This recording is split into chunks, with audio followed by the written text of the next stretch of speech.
السلام علیکم۔ رات کے 8 بجے ہیں۔ یہ ریڈیو پاکستان ہے۔ خبرنامے کے ساتھ حاضر ہیں ترنم حامد اور شہریار احمد۔ سب سے پہلے اہم خبروں کا خلاصہ۔ وزیر اعظم نے ملک سے ہر قسم کی دہشت گردی کے خاتمے کے لیے حکومت کے پختہ عزم کا اعادہ کیا ہے۔ سیکیورٹی فورسز نے خیبر پختونخوا اور بلوچستان میں مختلف کارروائیوں کے دوران 17 دہشت گردوں کو ہلاک کر دیا ہے۔ بحری امور کے وزیر نے کراچی کی بندرگاہ پر پورٹ چارجز میں 50% کمی کر دی ہے۔ خیبر پختونخوا اسمبلی میں مخصوص نشستوں پر نو منتخب 25 ارکان نے آج پشاور میں حلف اٹھایا۔ پنجاب اور خیبر پختونخوا کی سینٹ کی خالی نشستوں پر ووٹنگ کل ہوگی۔ وزیر اعلیٰ پنجاب نے صوبے کے دور دراز علاقوں میں تعلیم کی فراہمی کے لیے اسکول آن ویلز منصوبے کی منظوری دی ہے۔ ایران نے پاکستان میں موسم برسات کی شدید بارشوں کے باعث جانی نقصان پر گہرے دکھ اور افسوس کا اظہار کیا ہے۔ پاکستان نے بھارت کے لیے فضائی حدود کی بندش میں مزید 1 ماہ کی توسیع کر دی ہے۔ کل جماعتی حریت کانفرنس نے بھارت کے غیر قانونی زیر قبضہ جموں و کشمیر میں انسانی حقوق کی بگڑتی ہوئی صورتحال پر گہری تشویش کا اظہار کیا ہے۔ غزہ میں آج اسرائیلی فوج نے 54 فلسطینیوں کو شہید کر دیا ہے۔ ڈھاکہ میں پہلے T20 میچ میں بنگلہ دیش پاکستان کی طرف سے دیے گئے 111 رنز کے ہدف کا تعاقب کر رہا ہے۔ خاص خبروں کے خلاصے کے بعد اب پیش ہے خبروں کی تفصیل۔ وزیر اعظم شہباز شریف نے ملک سے ہر قسم کی دہشت گردی کے خاتمے کے پختہ عزم کا اعادہ کیا ہے۔ آج ایک بیان میں سیکیورٹی فورسز کو خراج تحسین پیش کرتے ہوئے انہوں نے کہا کہ دہشت گردوں کے خلاف کارروائیاں مختلف اداروں کے درمیان شاندار روابط کا نتیجہ ہیں۔ انہوں نے عزم ظاہر کیا کہ پوری قوم دہشت گردی کے خلاف جنگ میں سیکیورٹی فورسز کے ساتھ متحد ہو کر کھڑی ہے۔ صدر آصف علی زرداری نے آج ایک الگ بیان میں سیکیورٹی فورسز کو فتنہ الہندوستان کے خلاف کامیاب کارروائی پر خراج تحسین پیش کیا۔ دونوں رہنماؤں نے کہا کہ پوری قوم دہشت گردی کے خلاف جنگ میں سیکیورٹی فورسز کے ساتھ کھڑی ہے۔ اس سے پہلے سیکیورٹی فورسز نے گزشتہ رات بلوچستان میں ضلع قلات اور پہرود کے علاقے میں 2 الگ الگ کارروائیوں میں فتنہ الہندوستان کے 8 دہشت گردوں کو ہلاک کر دیا۔ ضلع قلات میں سیکیورٹی فورسز نے دہشت گردوں کے ٹھکانے کو مؤثر طور پر نشانہ بنایا اور فائرنگ کے تبادلے کے بعد انہیں ہلاک کر دیا۔ پہرود کے علاقے میں دہشت گردوں کے خلاف کارروائی کے دوران ان کے قبضے سے فتنہ الہندوستان کا جھنڈا بھی برآمد ہوا۔ دہشت گردوں کے قبضے سے اسلحہ اور گولہ بارود بھی برآمد ہوا۔ یہ دہشت گرد علاقے میں دہشت گردی کی کئی کارروائیوں میں ملوث تھے۔ ادھر ضلع مالاکنڈ میں خفیہ اطلاع کی بنیاد پر مشترکہ کارروائی کے دوران بھارت کے حمایت یافتہ 9 خوارج کو ہلاک جبکہ 8 کو گرفتار کر لیا گیا ہے۔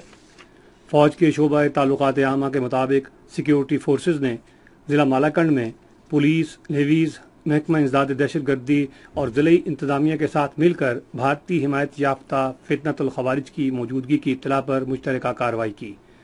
4 دن تک جاری رہنے والے آپریشن کے دوران سیکیورٹی فورسز نے خوارج کے ٹھکانے کا محاصرہ کر لیا اور مؤثر کارروائی کی۔ خوارج کے 2 خفیہ ٹھکانوں کو تباہ کر دیا گیا اور ان کے قبضے سے ہتھیار اور گولہ بارود برآمد کیا گیا۔ آپریشن علاقے میں موجود کسی بھی خارجی کے خاتمے کے لیے کیا جا رہا ہے۔ پاکستان کی سیکیورٹی فورسز اور قانون نافذ کرنے والے اداروں نے قوم کے ساتھ مل کر ملک سے بھارتی سرپرستی میں ہونے والی دہشت گردی کے مکمل خاتمے کا عزم کر رکھا ہے۔ منصوبہ بندی کے وزیر احسن اقبال نے زراعت کے شعبے کو نئی جہت دینے کے لیے حکومت کے عزم کا اعادہ کیا ہے۔ لاہور میں صحافیوں سے گفتگو کرتے ہوئے انہوں نے کہا کہ آئندہ برسوں میں زرعی شعبے کو ملک کی معاشی خود انحصاری کا اہم ستون بننا چاہیے۔ وفاقی وزیر نے خصوصاً کپاس، کنولا اور چاول جیسی اہم فصلوں میں زرعی پیداوار میں اضافے کے لیے ٹھوس منصوبہ بندی کی ضرورت پر زور دیا۔ انہوں نے کہا کہ ملک اب اہم فصلوں کی درآمد پر مزید انحصار نہیں کر سکتا۔ موسلادھار بارشوں کے حوالے سے ایک سوال کے جواب میں احسن اقبال نے کہا کہ وفاقی حکومت نے وفاق اور 4 صوبوں کے نمائندوں پر مشتمل ایک کمیٹی بنائی ہے جو نقصانات کا اندازہ لگائے گی۔ انہوں نے کہا کہ قومی ہنگامی امدادی ادارہ اس وقت اعداد و شمار اکٹھے کر رہا ہے تاکہ نقصانات کا اندازہ لگایا جائے اور مستقبل میں ایسی صورتحال سے نمٹنے کے لیے حکمت عملی وضع کی جا سکے۔ وزیر بحری امور محمد جنید انور چودھری نے تجارتی نقل و حرکت کے دوران کاربن کے اثرات میں کمی اور پائیدار ترقی کے لیے کراچی کی بندرگاہ پر پورٹ چارجز میں 50% کمی کا اعلان کیا ہے۔ ایک بیان میں وفاقی وزیر نے کہا کہ یہ اقدام بحری شعبے کو کاربن سے پاک کرنے اور بندرگاہ کے امور کے دوران توانائی کو بہتر طور پر بروئے کار لانے کے لیے وسیع تر حکمت عملی کے تحت کیے گئے ہیں۔ وفاقی وزیر نے کہا کہ یہ اقدامات بندرگاہ کے بنیادی ڈھانچے کو جدید خطوط پر استوار کرنے، پائیداری بڑھانے اور جدید بحری طریقوں کی طرف منتقلی کے لیے قومی حکمت عملی کا حصہ ہیں۔ انہوں نے بحری شعبے کو عالمی ماحولیاتی معیار کے ساتھ ہم آہنگ کرنے کے لیے اپنے عزم کا اعادہ بھی کیا۔ قومی تحفظ خوراک اور تحقیق کے وزیر رانا تنویر حسین نے ملک کی پائیدار معاشی ترقی کے لیے زرعی اور صنعتی شعبوں کے درمیان مضبوط روابط پر زور دیا ہے۔ انہوں نے آج لاہور میں ایک تقریب سے خطاب کرتے ہوئے متوازن ترقی کے لیے زرعی تحقیق کے اداروں اور صنعتی اداروں کے درمیان تعاون پر زور دیا۔ رانا تنویر حسین نے ماحول دوست صنعتی ترقی کو حکومت کا اہم ہدف قرار دیا۔ انہوں نے زرعی آلات کے بارے میں گفتگو کرتے ہوئے کہا کہ زرعی آلات کی مقامی سطح پر تیاری حکومت کی اولین ترجیح ہے۔ وفاقی وزیر نے کہا کہ اس سلسلے میں نیشنل ان پٹ سپلائی اسٹریٹجی تیار کی جا رہی ہے۔ نائب وزیر اعظم محمد اسحاق ڈار اگلے ہفتے امریکہ کا دورہ کریں گے، جہاں وہ نیو یارک میں اقوام متحدہ کی سلامتی کونسل میں پاکستان کی صدارت کے دوران ہونے والی خصوصی تقریبات اور واشنگٹن میں دیگر مصروفیات میں شرکت کریں گے۔ نیو یارک میں نائب وزیر اعظم کثیر جہتی حکمت عملی کے ذریعے بین الاقوامی امن اور سلامتی کو فروغ دینے اور تنازعات کے پرامن حل کے موضوع پر ایک مباحثے کی صدارت بھی کریں گے۔ اس مباحثے کا مقصد کثیر جہتی سوچ کو مضبوط بنانے کے طریقے تلاش کرنا اور تنازعات کے پرامن حل کے لیے سفارتکاری اور ثالثی کو فروغ دینا ہے۔ اس کے علاوہ وہ فلسطین سمیت مشرق وسطیٰ کی صورتحال پر سلامتی کونسل میں ہونے والے سماحی مباحثے کی بھی صدارت کریں گے۔ اسحاق ڈار اقوام متحدہ کی سلامتی کونسل کی اعلیٰ سطح کی بریفنگ کی بھی صدارت کریں گے، جس میں اقوام متحدہ اور اسلامی تعاون تنظیم کے درمیان تعاون بڑھانے پر غور کیا جائے گا۔ یہ اجلاس دونوں عالمی اداروں کے درمیان تعاون مضبوط بنانے کے لیے پاکستان کی کوششوں کا حصہ ہے، جس کا مقصد بین الاقوامی سطح پر امن و سلامتی برقرار رکھنا ہے۔ سینٹ کا اجلاس کل پارلیمنٹ ہاؤس اسلام آباد میں پھر شروع ہوگا۔ ایوان میں قانون سازی کے علاوہ قومی اور بین الاقوامی امور پر بھی بحث ہوگی۔ یہ خبریں آپ ریڈیو پاکستان سے سن رہے ہیں۔ خیبر پختونخوا سے مخصوص نشستوں پر نو منتخب 25 ارکان اسمبلی نے آج پشاور میں اپنے عہدوں کا حلف اٹھایا۔ گورنر خیبر پختونخوا فیصل کریم کنڈی نے ان سے حلف لیا۔ خیبر پختونخوا اسمبلی میں خواتین کی مخصوص نشستوں پر JUI فے کی 7 خواتین، مسلم لیگ نون کی 7 اور پیپلز پارٹی کی 4 ارکان نے حلف اٹھایا۔ خیبر پختونخوا اسمبلی میں خواتین کی مخصوص نشستوں پر ANP کی خدیجہ سردار اور شاہدہ وحید اور نادیہ شیر نے بھی حلف اٹھایا۔ اس سے قبل پشاور ہائی کورٹ کے چیف جسٹس نے گورنر خیبر پختونخوا فیصل کریم کنڈی کو حلف لینے کے لیے نامزد کیا۔ یہ نامزدگی پاکستان کے آئین کے آرٹیکل 255 کی شق 2 کے مطابق الیکشن کمیشن آف پاکستان کی درخواست پر کی گئی۔ ہائی کورٹ کے رجسٹرار کی جانب سے جاری کردہ باضابطہ نوٹیفیکیشن میں ہدایت کی گئی تھی کہ حلف برداری کی تقریب آئینی اور طے شدہ قانونی طریقہ کار کے مطابق جلد از جلد منعقد کی جائے۔ پنجاب اور خیبر پختونخوا کی سینٹ کی خالی نشستوں پر ووٹنگ کل ہوگی۔ پنجاب میں پاکستان مسلم لیگ نون کے عبد الکریم، PTI کے عبدالستار اور آزاد امیدوار اعجاز حسین منہاس اور خدیجہ صدیقی جنرل نشست کے لیے میدان میں ہیں۔ انتخابی عمل میں حصہ لینے کے لیے ارکان کو خصوصی کارڈز جاری کیے گئے ہیں، جو صبح 9 بجے سے سپہر 4 بجے تک جاری رہے گا۔ یہ نشست پروفیسر ساجد میر کے انتقال کے باعث خالی ہوئی تھی۔ خیبر پختونخوا میں 11 نشستوں کے لیے پولنگ ہوگی، جن میں 7 جنرل، 2 خواتین کے لیے مخصوص اور 2 ٹیکنوکریٹس اور علماء کرام کے لیے مخصوص ہیں۔ پولنگ ECP کے مقرر کردہ افسران کی نگرانی میں ہوگی تاکہ شفافیت اور انتخابی طریقہ کار پر عمل درآمد یقینی بنایا جا سکے۔ مذہبی امور کے وزیر مملکت کھیل داس کوہستانی نے تمام سیاسی جماعتوں پر زور دیا ہے کہ وہ ملک کے جمہوری نظام کے تحفظ کے لیے قومی مفاد کو ترجیح دیتے ہوئے مل کر کام کریں۔ PTV نیوز کو خصوصی انٹرویو میں انہوں نے ملکی ترقی کے لیے سیاسی استحکام کی ضرورت پر زور دیا۔ کھیل داس کوہستانی نے کہا کہ جمعیت علماء اسلام سے پاکستان پیپلز پارٹی، عوامی نیشنل پارٹی اور مسلم لیگ نون سمیت تمام بڑی سیاسی جماعتیں ملک کے مستقبل کے لیے متحد ہیں۔ قومی سیاست میں پی ٹی آئی کے کردار پر انہوں نے کہا کہ وہ اپنے ایجنڈے کے باعث عوامی حمایت حاصل کرنے میں ناکام ہو گئی ہے۔ کھیل داس کوہستانی نے کہا کہ اس پارٹی کے اثر و رسوخ میں نمایاں کمی آئی ہے اور اس کے افعال کے باعث عوام میں ان کے لیے جوش و جذبہ نہ ہونے کے برابر رہ گیا ہے۔ پنجاب کی وزیر اعلیٰ مریم نواز نے صوبے میں شرح خواندگی بڑھانے کے لیے اسکول آن ویلز منصوبے کی منظوری دی ہے۔ انہوں نے یہ منظوری آج لاہور میں ایک اجلاس کی صدارت کرتے ہوئے دی۔ اسکول آن ویلز منصوبے سے صوبے کے دور دراز علاقوں میں تعلیم فراہم کی جائے گی۔ اس منصوبے کے لیے الیکٹرک رکشے استعمال کیے جائیں گے اور ان کی چھتوں پر سولر پینل لگائے جائیں گے۔ اس منصوبے کے تحت تعلیم حاصل کرنے والے بچوں کو کتابیں اور تعلیمی کھلونے فراہم کیے جائیں گے۔ ادھر محکمہ تعلیم لائبریری آن ویلز منصوبہ بھی شروع کرے گا۔ اس منصوبے کے لیے چھوٹی وینز استعمال کی جائیں گی جو کسی بھی جگہ کھڑی کی جا سکیں گی۔ سوشل میڈیا پر ایک خوفناک ویڈیو وائرل ہو گئی ہے جس میں ایک مرد اور خاتون کے وحشیانہ قتل کو دکھایا گیا ہے، جس سے ملک بھر میں غم و غصے کی لہر دوڑ گئی ہے۔ اس کے رد عمل میں وزیر اعلیٰ بلوچستان میر سرفراز بگٹی نے واقعے کا سخت نوٹس لیتے ہوئے واقعے کی فوری اور مکمل تحقیقات کرنے اور اس میں ملوث تمام افراد کی فوری گرفتاری کا حکم دیا ہے۔ بلوچستان حکومت کے ترجمان شاہد رند کے مطابق وزیر اعلیٰ نے قانون نافذ کرنے والے اداروں کو جائے وقوع کی نشاندہی کرنے اور مجرموں کو فوری گرفتار کرنے کی ہدایت کی ہے۔ حکومت نے عوام سے ویڈیو میں دکھائے گئے مشتبہ افراد کی شناخت میں مدد کی اپیل بھی کی ہے۔ شہریوں پر زور دیا جا رہا ہے کہ وہ ایسی کوئی بھی معلومات فراہم کر کے معاشرے میں ذمہ دارانہ کردار ادا کریں جو ملوث افراد کی گرفتاری کا باعث بن سکے۔ پاکستان علماء کونسل نے ایک فتویٰ جاری کیا ہے جس میں غیرت کے نام پر قتل کو غیر اسلامی، خلاف شریعت اور غیر قانونی اور دہشت گردی کی ایک شکل قرار دیا ہے۔ آج لاہور میں جاری ایک مشترکہ بیان میں پی یو سی کے چیئرمین حافظ محمد طاہر محمود اشرفی نے مولانا اسد ذکریہ قاسمی، مولانا طاہر عقیل اعوان، مولانا محمد اسلم صدیقی، مولانا اشفاق پتافی، مفتی عمر فاروق اور دیگر کے ہمراہ ایسے مجرموں کے خلاف دہشت گردی کے قوانین کے تحت سخت قانونی کارروائی کا مطالبہ کیا۔ انہوں نے بلوچستان میں ایک حالیہ واقعے کی مذمت کی جہاں مبینہ طور پر غیرت کے نام پر ایک خاتون کو قتل کیا گیا تھا۔ علماء کرام نے اس بات پر زور دیا کہ اسلام میں غیرت کے نام پر قتل کی سختی سے ممانعت ہے اور اس طرح کی کارروائیاں اسلامی تعلیمات کی سنگین خلاف ورزی ہیں۔ پی یو سی نے حکومت اور عدلیہ پر زور دیا کہ وہ غیرت کے نام پر قتل کو سنجیدگی سے لیں اور اس بات کو یقینی بنائیں کہ ثقافت یا روایت کے نام پر ایسے جرائم کو مزید برداشت نہ کیا جائے۔ آج ضلع ٹھٹھہ میں مکلی کے قریب ایک بس الٹنے سے کم از کم 6 افراد جاں بحق اور 12 زخمی ہو گئے۔ بس پکنک کے لیے کراچی سے کینجر جھیل جا رہی تھی۔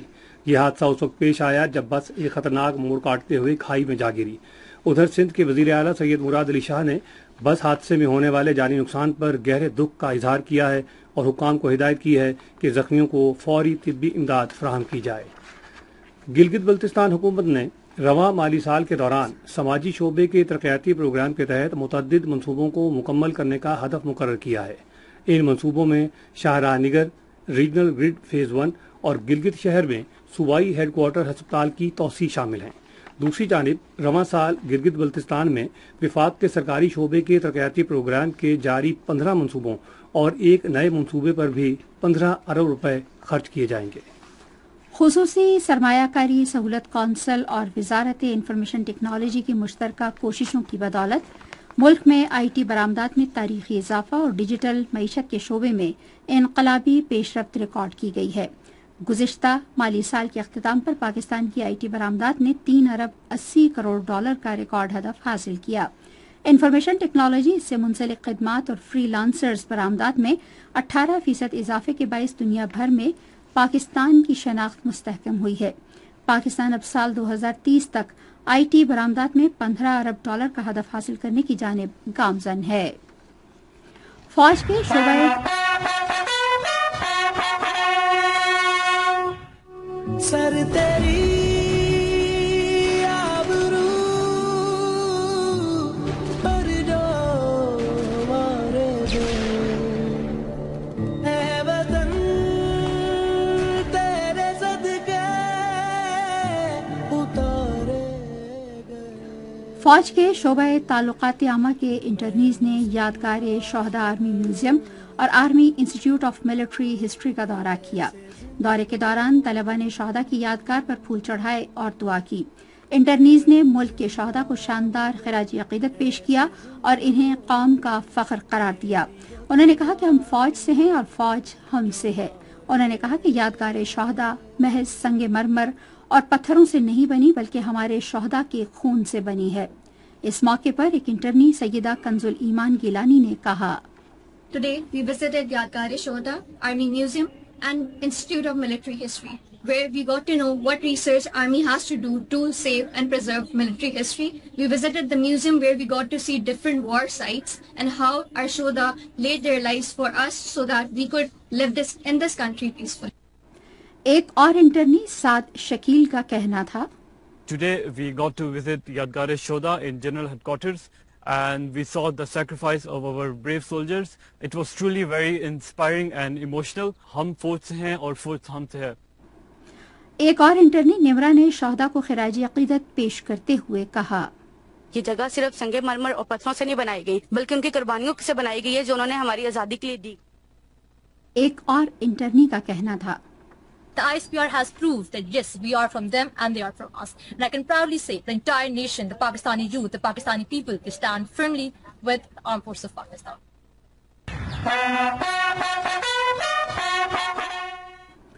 یہ خبریں ریڈیو پاکستان سے نشر کی جا رہی ہیں۔ پاکستان میں ایران کے سفیر ڈاکٹر رضا امیری مقدم نے پاکستان کے مختلف حصوں میں مونسون کی حالیہ شدید بارشوں کے باعث ہونے والے جانی نقصان پر دکھ اور افسوس کا اظہار کیا ہے اور ایران کی طرف سے پاکستان کی مدد کا اعادہ کیا ہے۔ سماجی رابطے کی ویب سائٹ ایکس پر اپنے ایک پیغام میں سفیر نے کہا کہ اسلامی جمہوریہ ایران اپنے برادر ہمسایہ ملک کی حکومت اور عوام کی کسی بھی طرح کی مدد کے لیے تیار ہے۔ ڈاکٹر رضا امیری مقدم نے سیلاب میں زخمی ہونے والوں کی جلد صحت یابی کی دعا کی۔ انہوں نے کہا کہ سیلاب سے متاثرہ علاقوں میں امدادی کوششیں جاری ہیں اور ایران کے اظہار یکجہتی سے ظاہر ہوتا ہے کہ دونوں ہمسایہ ملکوں کے درمیان انتہائی مضبوط اور گہرے دو طرفہ تعلقات قائم ہیں۔ پاکستان ایئرپورٹس اتھارٹی نے ایک نوٹم جاری کیا ہے جس کے تحت بھارت کے لیے فضائی حدود کی بندش میں مزید 1 ماہ کی توسیع کر دی گئی ہے۔ نوٹم کے مطابق پاکستان کی فضائی حدود بھارتی ایئر لائنز کے لیے آئندہ ماہ کی 23 تاریخ تک بند رہیں گی۔ بھارت کے رجسٹرڈ طیاروں سمیت بھارتی ایئر لائنز کے تمام طیارے پاکستانی فضائی حدود استعمال نہیں کر سکیں گے۔ اس کے علاوہ اس پابندی کا اطلاق بھارتی ملکیتی یا لیز پر حاصل کیے گئے فوجی اور سول طیاروں پر بھی ہوگا۔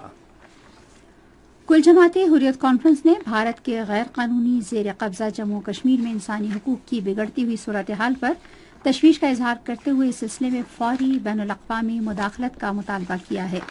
سری نگر سے ایک بیان میں اے پی ایچ سی کے ترجمان ایڈوکیٹ عبدالرشید منہاس نے جاری فوجی مظالم، جبری حراستوں اور بھارت کی جانب سے اقوام متحدہ کی قراردادوں کی مسلسل خلاف ورزی کی مذمت کی۔ انہوں نے زور دے کر کہا کہ اقوام متحدہ کی زیر نگرانی رائے شماری تنازع کے منصفانہ اور دیرپا حل کے لیے واحد قابل عمل راستہ ہے جو جنوبی ایشیا میں امن کے لیے ناگزیر ہے۔ نئی دہلی میں اعلیٰ سطح کا پاک بھارت امن مذاکرہ ہوا جس میں جموں کشمیر کی خصوصی حیثیت اور منظم سیاسی روابط کو بحال کرنے کے مطالبات کا اعادہ کیا گیا۔ شرکاء نے متفقہ طور پر اس بات پر زور دیا کہ فوج کی تعیناتی مذاکرات کی جگہ نہیں لے سکتی۔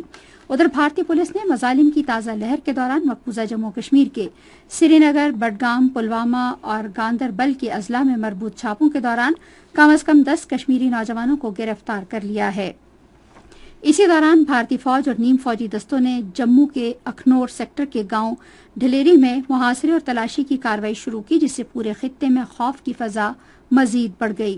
ضلع کشتواڑ کے علاقے چتروں میں ایک 35 سالہ خاتون کو بھی بھارتی فوج کے حمایت یافتہ ولیج ڈیفنس گارڈ کے ایک رکن نے گولی مار دی۔ آج غزہ میں اسرائیلی فوج نے کم از کم 54 فلسطینیوں کو شہید کر دیا۔ غزہ کی وزارت صحت کے مطابق اکتوبر 2023 سے غزہ پر جاری اسرائیلی جارحیت میں 58,700 سے زائد فلسطینی شہید ہوئے۔ روس نے یوکرین کے حوالے سے امن معاہدے پر رضامندی کا اظہار کیا ہے۔ روس کے ترجمان دمتری پیسکوف نے سرکاری ٹی وی کو بتایا ہے کہ پرامن حل مسلسل کوششوں کا متقاضی ہے۔ جنوبی کوریا میں شدید بارشوں سے کم از کم 14 افراد ہلاک ہو گئے ہیں۔ جنوبی کوریا کے جنوبی علاقوں میں رواں ماہ شدید بارشیں ہوئیں۔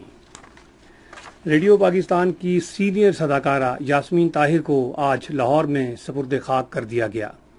یاسمین طاہر کی زندگی کے حوالے سے لاہور سے ہمارے نمائندے اطہر رسول کی یہ رپورٹ۔ 1937 میں لاہور میں پیدا ہونے والی یاسمین طاہر نے گریٹ کالج میں تعلیم کے دوران ہی تھیٹر میں کام شروع کر دیا۔ یاسمین طاہر چائلڈ آرٹسٹ کے طور پر ریڈیو پاکستان لاہور سے منسلک ہوئی، جبکہ ماسٹرز کے بعد 1958 میں باقاعدہ طور پر ریڈیو پاکستان پبلسٹی افسر کی ذمہ داری سنبھالی۔ ریڈیو کے بارے میں تو بات ہی نہ کریں، اصل میں ریڈیو جانا جو تھا نا، وہ ایسا کبھی احساس نہیں تھا کہ کسی دفتر میں جا رہے ہیں کام کرنے کے لیے، نہیں۔ اور ریڈیو نے جتنا کنٹریبیوٹ کیا ہے ہر چیز میں، میرا خیال ہے کسی اور ادارے نے نہیں کیا۔ انہوں نے 1960 کی دہائی میں ریڈیو پاکستان میں اپنے پروگرام ویسٹرن میوزک شو میں مغربی موسیقی کو متعارف کروایا۔ 1965 کی جنگ کے دوران انہوں نے فوجی بھائیوں کے پروگرام کی میزبانی کی۔ ریڈیو پاکستان لاہور سے کئی دہائیوں تک محیط تعلق کے دوران انہوں نے کامیابی سے 12 سال تک مارننگ شو 7 رنگ کی میزبانی کی، جسے سامعین نے بہت پسند کیا۔ یاسمین طاہر نے متعدد ریڈیو اور ٹی وی ڈراموں میں بھی کام کیا۔ اپنے شعبہ میں اعلیٰ خدمات کے صلہ میں انہیں 2015 میں ستارہ امتیاز سے نوازا گیا۔ ریڈیو پاکستان آج رات خبرنامے کے فوری بعد اپنے قومی نشریاتی رابطے پر صداکارہ یاسمین طاہر کی یاد میں خصوصی تعزیتی پروگرام نشر کرے گا۔ اب پیش خدمت ہیں کھیلوں کی خبریں۔ کھیلوں میں سب سے پہلے ذکر کرکٹ کا، اور کرکٹ کے حوالے سے آپ کو بتاتے چلیں کہ آج رات ڈھاکہ میں بنگلہ دیش نے 3 T20 میچوں کی سیریز کے پہلے میچ میں پاکستان کو 7 وکٹوں سے ہرا دیا۔ پہلے بیٹنگ کرتے ہوئے پاکستان نے 19.3 اوور میں 110 رنز بنائے تھے۔ جواب میں بنگلہ دیش نے ہدف 3 وکٹوں کے نقصان پر 15.3 اوورز میں حاصل کر لیا۔ سیریز کا دوسرا میچ منگل کی شام 5 بجے کھیلا جائے گا۔ لیجنڈز کی عالمی چیمپئن شپ کا کرکٹ کے 2 روایتی حریفوں پاکستان اور بھارت کے درمیان ہونے والا انتہائی اہم میچ باضابطہ طور پر منسوخ کر دیا گیا ہے۔ انگلینڈ کے شہر ایجبسٹن میں ہونے والا یہ میچ اس وقت منسوخ ہوا جب بھارتی کھلاڑیوں نے پاکستان کے خلاف کھیلنے سے انکار کر دیا۔ سماجی رابطے کی ویب سائٹ ایکس پر بھارت کے سابق کرکٹر شکھر دھون نے کہا کہ دونوں ممالک کے درمیان جغرافیائی اور سیاسی کشیدگیوں کی وجوہات پر پاکستان کے خلاف نہ کھیلنے کا فیصلہ کیا ہے۔ بھارتی کھلاڑی کے انکار پر تبصرہ کرتے ہوئے سینیٹر شیری رحمان نے کہا کہ بھارت کا نفرت آمیز اور منافقانہ رویہ مودی حکومت کے ذہن کی عکاسی کرتا ہے۔ انہوں نے کہا کہ یہ کھیل امن، برداشت اور باہمی احترام کے سفیر ہیں، مگر بھارت کا رویہ ایک بار پھر تنگ نظری کا منہ بولتا ثبوت ہے۔ شیری رحمان نے کہا کہ بھارتیوں کا کھیل کے بجائے نفرت پر مبنی یہ ایجنڈا علاقائی امن اور کھیل کے لیے خطرہ ہے۔ لیجنڈز کی عالمی چیمپئن شپ ایک انٹرنیشنل کرکٹ لیگ ہے جہاں کرکٹ سے ریٹائرڈ نان کانٹریکٹڈ عالمی کھلاڑیوں کی T20 کرکٹ میں واپسی ہے۔ یہ تھی اس وقت تک کی کھیلوں کی خبریں۔ آپ سن رہے ہیں ریڈیو خبرنامہ، اور ریڈیو خبرنامے میں اس وقت شامل کرتے ہیں تجارتی خبریں۔ ایوان صنعت و تجارت اسلام آباد کے صدر ناصر منصور قریشی نے ملک کے لیے متبادل توانائی اپنانے کی فوری ضرورت پر زور دیا ہے۔ انہوں نے آج اسلام آباد میں PAEA نیشنل کانفرنس سے خطاب کرتے ہوئے اس بات پر زور دیا کہ فوسل ایندھن پر انحصار کم کرنے اور طویل مدتی اقتصادی اور ماحولیاتی پائیداری کو یقینی بنانے کے لیے سبز اور قابل تجدید توانائی کی طرف منتقلی بہت اہم ہے۔ انہوں نے کہا کہ متبادل توانائی پاکستان کی ترقی کے لیے قابل عمل حل ہے، جبکہ یہ حالیہ سیلاب اور شدید گرمی جیسی آب و ہوا سے متعلق آفات کے اثرات کو بھی کم کرتی ہے۔ ناصر منصور قریشی نے صنعتی شعبوں اور شراکت داروں کے ساتھ مل کر سبز توانائی کو فروغ دینے کے لیے ICCI کے عزم کا اعادہ کیا۔ قومی پیداواری تنظیم نے سیالکوٹ کے دستانے بنانے والی صنعت کے لیے پیداواری صلاحیت بڑھانے کا ایک اہم منصوبہ شروع کیا ہے۔ اس منصوبے کا نام لین مینوفیکچرنگ تکنیک کے ذریعے صنعت کی پیداواری صلاحیت کو بڑھانا ہے، جس کا مقصد ملک کی برآمدات میں اضافہ کرنا ہے۔ یہ منصوبہ Pakistan gloves manufacturers and exporters ایسوسی ایشن کے تعاون اور جاپان کی ایشیائی پیداواری تنظیم کی تکنیکی مدد سے شروع کیا گیا ہے، جس کا مقصد بین الاقوامی مہارت کو سیالکوٹ تک لانا ہے۔ اس مرحلہ وار پروگرام میں سائٹ وزٹ، ورک شاپس اور فالو اپ سیشن شامل ہیں تاکہ بہتری کو یقینی بنایا جا سکے۔